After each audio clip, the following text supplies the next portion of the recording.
तो दोस्तों कैसे हैं आप लोग। आज मैं गुर्जर प्रतिहार वंश के बारे में कुछ इम्पोर्टेंट क्वेश्चन कराऊंगा जो बेहद ही इम्पोर्टेंट क्वेश्चन होंगे, एग्जाम पैटर्न पर आधारित होंगे, इन सिलेबस होंगे। पहला क्वेश्चन है, गुर्जरों को किस शासक ने पराजित किया? प्रभाकर वर्धन, शशांक, राज्यवर्धन या हर्षवर्धन? तो गुर्जरों को प्रभाकर वर्धन ने परास्त किया था। गुर्जरों का साम्राज्य था उत्तरी पश्चिमी भारत में गुर्जरों का साम्राज्य था। प्रभाकर वर्धन ने उनको परास्त कर वर्धन साम्राज्य की स्थापना की। ये इंपॉर्टेंट फैक्ट आपको ध्यान रखना है। नेक्स्ट क्वेश्चन है, इतिहासकार आरसी मजूमदार के अनुसार गुर्जर प्रतिहारों ने कितनी शताब्दी तक अरब आक्रमणकारियों के लिए बाधक का काम किया? दूसरी शताब्दी से चौथी शताब्दी तक, 12 से 15, 3 से 5 या 6 से 11? तो गुर्जरों का जो राज रहा था वो 6 से लेके 12वीं शताब्दी तक रहा था। ये इंपॉर्टेंट फैक्ट आपको ध्यान रखना है, शताब्दी तक रहा था। अब इसमें 6 से 12 के समथिंग कौन सा ऑप्शन है? ऑप्शन डी सही है, तो इसका राइट आंसर है ऑप्शन डी। ये फैक्ट आपको ध्यान रखना है। नेक्स्ट क्वेश्चन है, जोधपुर के नज़दीक वह एक स्थान जो हिंदू एवं जैन मंदिरों के लिए प्रसिद्ध है एवं जिसका निर्माण 8वीं व 12वीं शताब्दी के बीच गुर्जर प्रतिहार वंश द्वारा किया गया था, तो वो कौन सा स्थान है जोधपुर में? तो ओसिया वह स्थान है जिसमें हिंदू देवी देवताओं के मंदिर हैं। अब कौन कौन से मंदिर हैं ये भी फैक्ट आपको ध्यान रखना है। एक तो श्वेतांबर जैन मंदिर है, श्वेतांबर जैन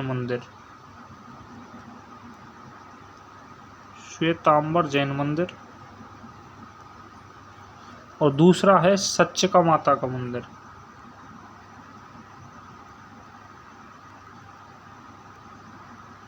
इसका राइट आंसर तो हुआ था ओसिया। पहला मंदिर था श्वेतांबर जैन मंदिर, श्वेतांबर कौन सा मंदिर था? जैन मंदिर था ये। और दूसरा था सच्चिका माता का मंदिर, सच्चिका माता मंदिर। ये 2 मंदिर थे। इनके अलावा भी 16 मंदिर और थे जिनका निर्माण गुर्जर शासकों द्वारा किया गया था। कब किया गया था? तो 7 से लेके 10वीं शताब्दी के मध्य, 7 शताब्दी से लेकर 10 शताब्दी के मध्य गुर्जर प्रतिहार शासकों द्वारा इन ओसिया में मंदिरों का निर्माण कराया गया था। नेक्स्ट क्वेश्चन है, निम्नलिखित में से किन अभिलेखों में प्रतिहारों को गुर्जर कहा है? रामनपुर, करहाड़, देवली या नीलकुंड? इन सभी में गुर्जर प्रतिहारों का उल्लेख मिलता है, इन सभी अभिलेखों में। ये इंपॉर्टेंट फैक्ट आपको ध्यान रखना है। जितने भी अभिलेख हैं, रामनपुर, करहाड़, देवली, इन सभी में गुर्जर प्रतिहारों के बारे में जानकारी मिलती है। ये भी फैक्ट आपको ध्यान रखना है। इनके अलावा भी पुलकेशन द्वितीय का पुलकेशन सेकंड का अभिलेख था ए होल,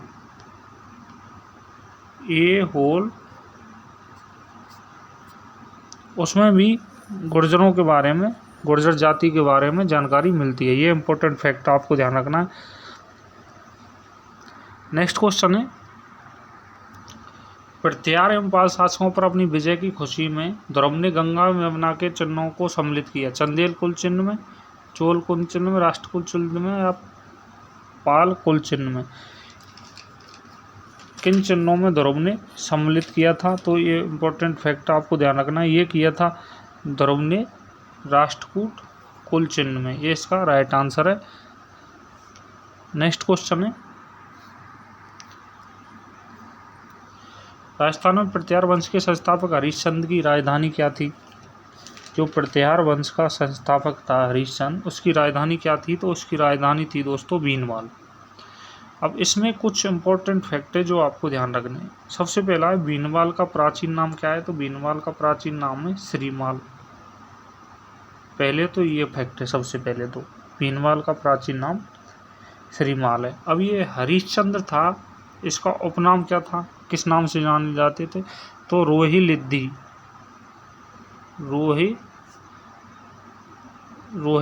इसका उपनाम था। ये भी फैक्ट आपको ध्यान रखना है।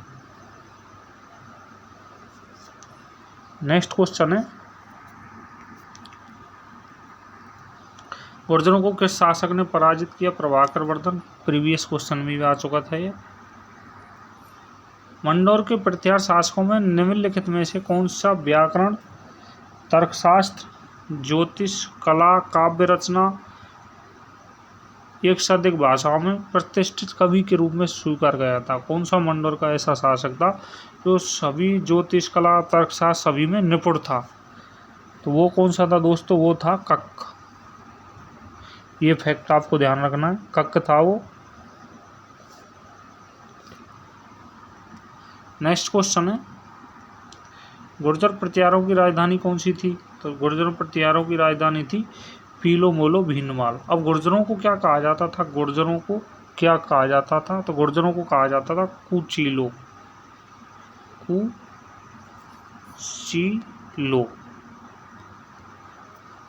पीलोमोलो भीनमाल को और गुर्जरों को कुचीलो कहा जाता था। ये फैक्ट आपको ध्यान रखना है। नेक्स्ट क्वेश्चन है, मंडोर के प्रतिहार वंश से संबंधित प्रारंभिक शासक का नाम क्या था? यानी सबसे पहला शासक कौन सा हुआ था? तो वो था नागभट्ट प्रथम। नागभट्ट प्रथम शासक था मंडोर का। अब इसके बारे में कुछ जानकारी बताता हूँ। इनका प्रीवियस वीडियो में बता चुका हूँ। 730 से 760 तक इनका शासन था। 30 वर्ष तक 30 वर्ष तक शासन किया था इन्होंने। नागभट्ट प्रथम नरभट्ट के पुत्र थे। नरभट्ट, ये भी फैक्ट आपको ध्यान रखना है। और इनके बाद जो उत्तराधिकारी बना था वो बना था नागभट्ट सेकंड, यानी नागभट्ट द्वितीय। इनके बाद उत्तराधिकारी राजा बना था। ये भी फैक्ट आपको ध्यान रखना। नेक्स्ट क्वेश्चन है, कन्नौज पर अधिकार हेतु चले त्रिपक्षीय युद्ध में राजपूताना के किस वंश के शासकों ने भाग लिया? गुर्जर प्रतिहार, गहलोत, परमार या चौहान? तो किस वंश के शासकों ने भाग लिया था? इसका जो राइट आंसर है वह है दोस्तों गुर्जर प्रतिहार। गुर्जर प्रतिहारों ने भाग लिया था। अब ये गुर्जर प्रतिहार उत्तर पश्चिमी भारत में तो थे गुर्जर प्रतिहार, है ना, और दक्षिण में थे राष्ट्रकूट। दक्षिण में राष्ट्रकूट थे, राष्ट्रकूट। और पूर्व में थे पाल। पूर्व में थे पाल। तो इन तीनों के मध्य त्रिपक्षीय युद्ध हुआ था जो गुर्जरों ने जीता था। नागभट्ट द्वितीय ने 8 से 16 ईस्वी में। ये भी फैक्ट आपको ध्यान रखना है। और जो ये कम से कम 100 वर्षों से युद्ध चला आ रहा था, जिसको नागभट्ट द्वितीय ने समाप्त किया, विजय प्राप्त की। ये इम्पोर्टेंट फैक्ट आपको ध्यान रखना है।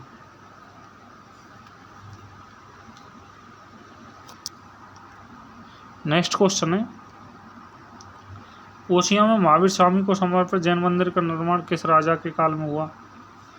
ओसिया में जो महावीर स्वामी का मंदिर था उसका निर्माण किस राजा के काल में हुआ था? तो वत्सराज प्रतिहार के काल में उस मंदिर का निर्माण हुआ था। ये फैक्ट ये पहले ही बता दिया था आपको। नेक्स्ट क्वेश्चन है, निम्नलिखित में से प्रतिहार राजा नागभट्ट प्रथम के बारे में कौन सा कथन सही है? वत्सराज के पुत्र थे, इंस्टेंट, उन्होंने 50 वर्षों तक शासन किया। उनकी मृत्यु के बाद महिपाल और भोज द्वितीय के बीच उत्तराधिकारी बनने का युद्ध हुआ। उन्होंने सिंध के अरब शासकों को हराया। राजस्थान, गुजरात, पंजाब अतिक्रमण करने की कोशिश कर रहे थे। अब इसके कुछ फैक्ट बताता हूँ आपको जो पहले ही बता चुका हूँ कि वत्सराज के पुत्र थे नागभट्ट प्रथम। गलत। किसके पुत्र थे? नरभट्ट। नागभट्ट प्रथम नरभट्ट के पुत्र थे। नरभट्ट, उन्होंने 50 वर्षों तक शासन किया था। ये भी गलत है, क्योंकि उन्होंने 730 से लेके 760 ईस्वी तक शासन किया था, यानी टोटल 30 वर्ष तक किया था। ये भी गलत है। उनकी मृत्यु के बाद महिपाल और भोज द्वितीय के बीच उत्तराधिकारी संघर्ष हुआ था। ये भी गलत है। नागभट्ट प्रथम की मृत्यु के बाद नागभट्ट द्वितीय शासक बना था। नागभट्ट सेकंड बोल दो, द्वितीय बोल दो, शासक बना था। उन्होंने सिंध के अरब शासकों को हराया जो राजस्थान, गुजरात, पंजाब आदि पर अतिक्रमण करने की कोशिश कर रहे थे। ये सही है, इसका जो राइट आंसर है वह है डी, और बाकी ये सभी राइट मैंने बता दिए, सभी गलत थे। नेक्स्ट क्वेश्चन है, गुर्जर प्रतिहार पाल एवं राष्ट्रकूट शासन केंद्रीय राजतंत्र नहीं थे। सही है, गलत है, पता नहीं, भ्रमित। सही है।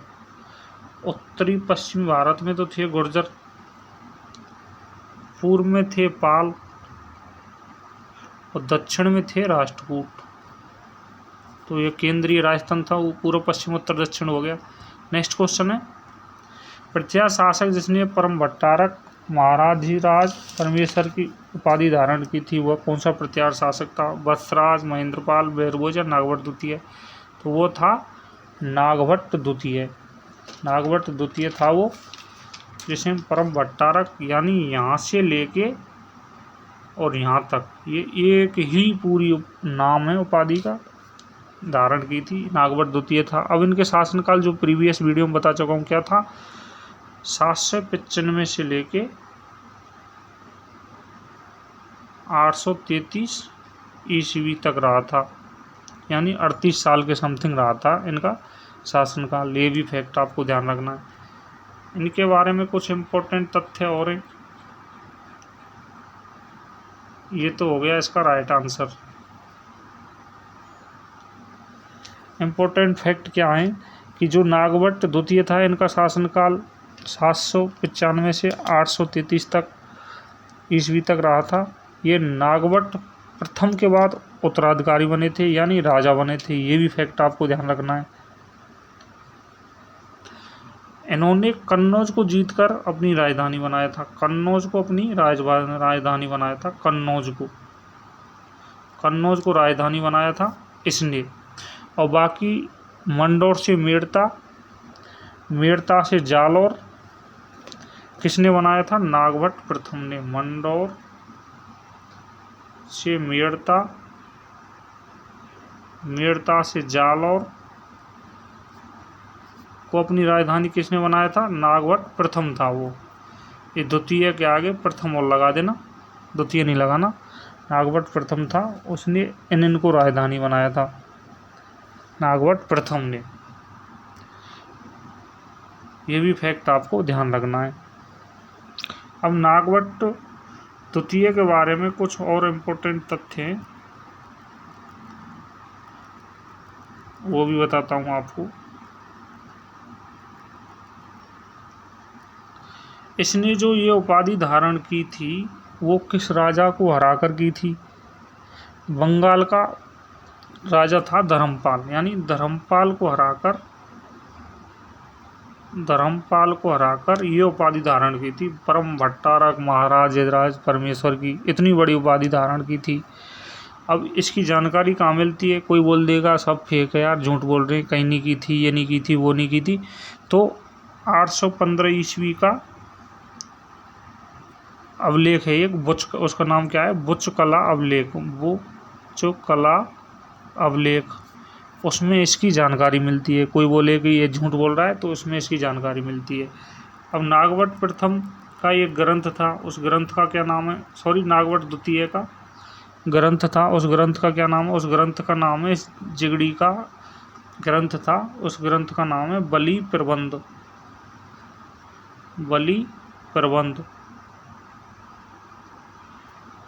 ये इनका ग्रंथ था। ये भी फैक्ट आपको ध्यान रखना है। इसके बारे में मैंने सभी फैक्ट बता दिए।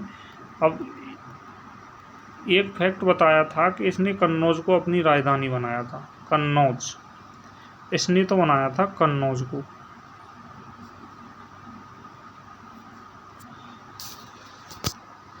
और मंदौर,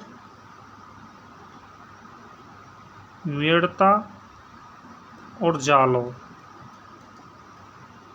इन तीनों को राजधानी किसने बनाया था? नागभट्ट प्रथम ने,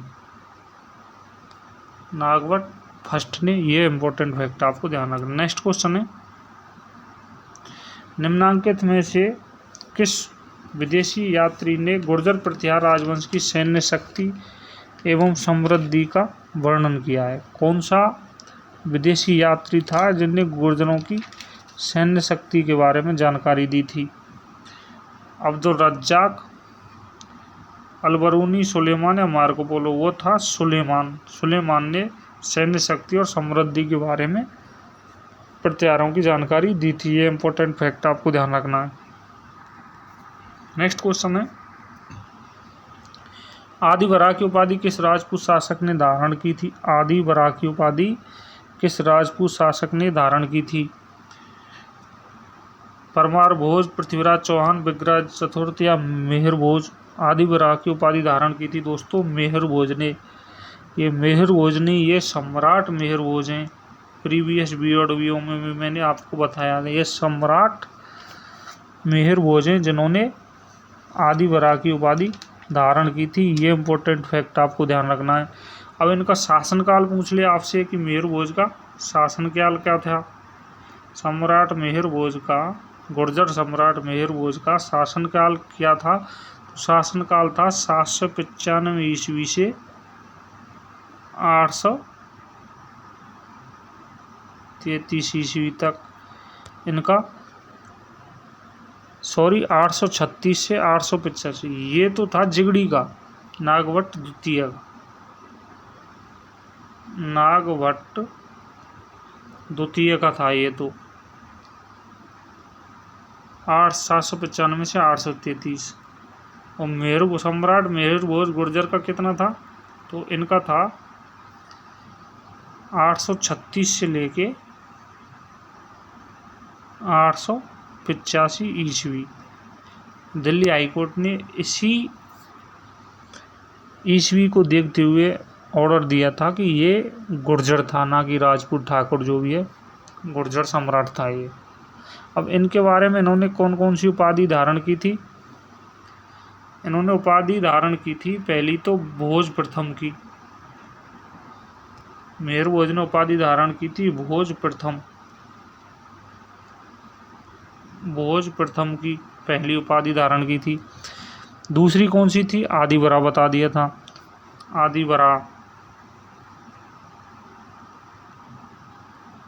2 उपाधि धारण की थी। अब कोई बोल देगा कि ये झूठ बोल रहा है कि इसने उपाधि धारण नहीं की थी, तो ग्वालियर प्रशस्ति में जो मेहर भोज ने बनाई थी इसकी जानकारी मिलती है। ग्वालियर प्रशस्ति जहाँ भी आ जाए वो मेहर भोज से संबंधित है। ये फैक्ट आपको ध्यान रखना है। नेक्स्ट क्वेश्चन है, निम्न में से कौन सा शासक गौड़ बंगाल में भोज प्रथम का समकालीन था? कौन सा शासक था जो भोज प्रथम का समकालीन था? रामभद्र, काकुका, त्रिलोचन या देवपाल? इसका जो राइट आंसर है वह है रामभद्र। ये भोज प्रथम का समकालीन था। सॉरी, इसका राइट आंसर देवपाल है। ये जिगड़ी नहीं है भाई, ये रामभद्र नहीं है, देवपाल इसका राइट आंसर है। ये गौड़ बंगाल में भोज प्रथम का समकालीन था देवपाल।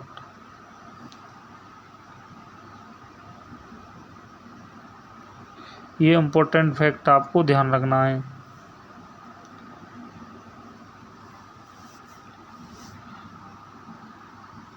नेक्स्ट क्वेश्चन है, राजशेखर किसके दरबार में था? नागभट्ट द्वितीय, महेंद्रपाल, मेहर भोज या वत्सराज? राजशेखर था वो किनके दरबार में था? तो राजशेखर नागभट्ट द्वितीय, महेंद्रपाल प्रथम, मेहर भोज या वत्सराज? किनके दरबारी कवि था ये राजशेखर? तो महेंद्रपाल प्रथम। एक तो था महेंद्रपाल प्रथम और एक दूसरा और था महिपाल।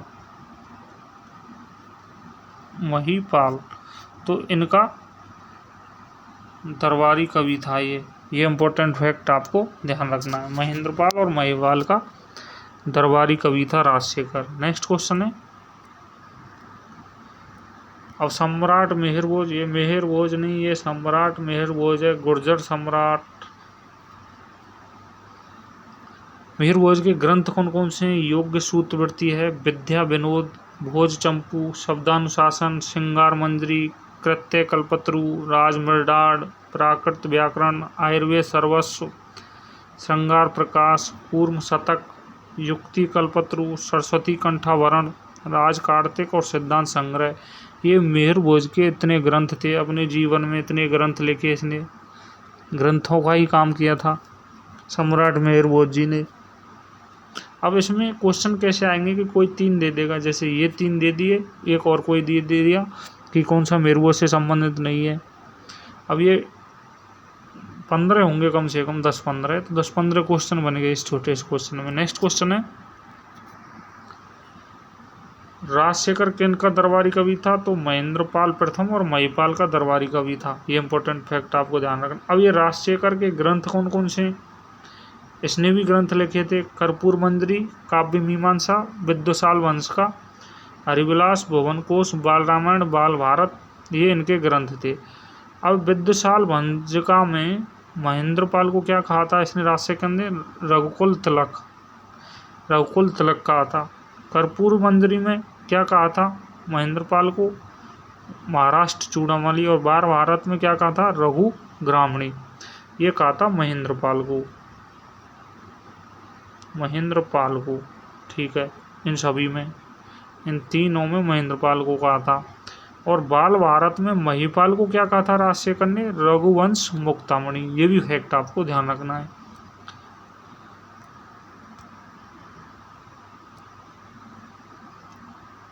आपको वीडियो अच्छा लगे तो लाइक, शेयर,